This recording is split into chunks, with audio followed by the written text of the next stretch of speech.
Oh my god, I should not have won that. Fortuna 3 can be a really scary place, especially when you're just starting out. But here are 5 tips that I wish that I knew when I first started. Be sure to stick around until the end because number 5 is probably the most important. Number 1, don't trust anyone. There are going to be plenty of people that you run into while you're on Fortuna 3, and you got to be very cautious around them. A lot of them might say they're going to be friendly, and then they end up betraying you in the end. Just be very cautious. There are friendly people in the cycle, but sometimes they just want to kill you. Tip number 2 is inventory management. There are essentially 2 schools of thought when it comes to inventory management for upgrading your quarters or your mission progression. The first way is kind of the horde method. You're going to drop into a map and just grab everything you see, then you're going to extract. And then when you need a mission or an upgrade, you'll have that item probably, or maybe you just have to get 1 or 2 more things, but this will help for quicker progression through missions and quarters upgrades. However, the biggest con to this is, especially early on, you're going to run out of stash space fairly quickly, so you might have to sell some of it off. Second school of thought is essentially the opposite. You're just going to grab things that you need when you need them. So whenever you have a mission or a specific quarter upgrade, you're only going to be grabbing the items that you need at that time.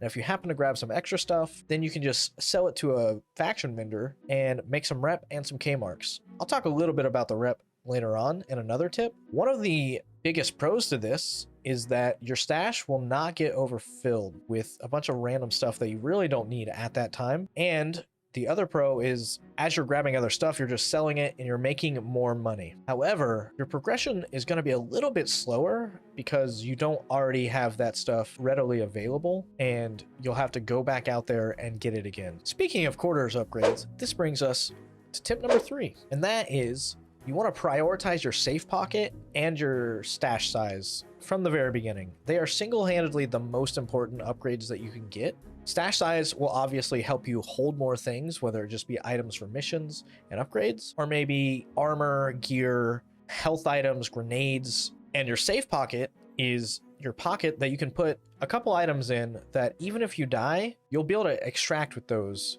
because it's your safe pocket, which is very important later on.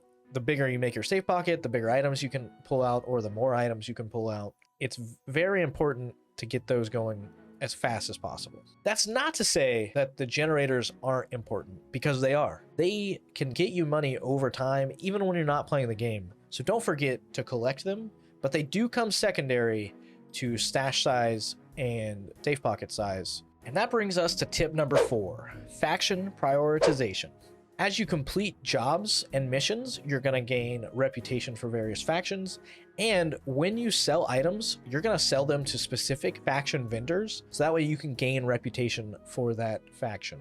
And as you gain reputation, you level up. As you level up, you unlock more weapons for these various factions. And there are some important ones that you should get first. I would start off with Osiris, get them to faction level 4, so that way you can get the Manticore, and that's going to be your best low-level AR that's going to help you contend with some people in some higher level gear. Next, I would go for the Korolev PKR Maelstrom. It's a shotgun that's really good against the creatures and better in a fight than the pump shotgun. Finally, I would go for the Shattergun. It is the best shotgun in the game. You unlock the Shattergun at ICA level 11, and then after that, it's kind of up to personal preference on what you go for, in my opinion. Plenty of the factions have some cool guns, and whichever gun you think is the coolest is the one I would go for. If you like these tips, be sure to give them a thumbs up. Finally, we're to number 5 on the list, which I think is the simplest, but also the most important. And that's to just drop into Fortuna 3 and explore. Especially early on, there's a chance that you're not going to be super successful, but you can use each of those raids to try and learn a thing or two. Try to learn where the creatures spawn, where the items spawn, where most of the players tend to go, learn where the extraction points are. All of this will really help you going forward. For missions, you'll learn where to go to find various creatures or various items. For PvP, you'll know where to go for different players. You'll know how to escape from various fights if you decide that you don't actually think you're going to survive.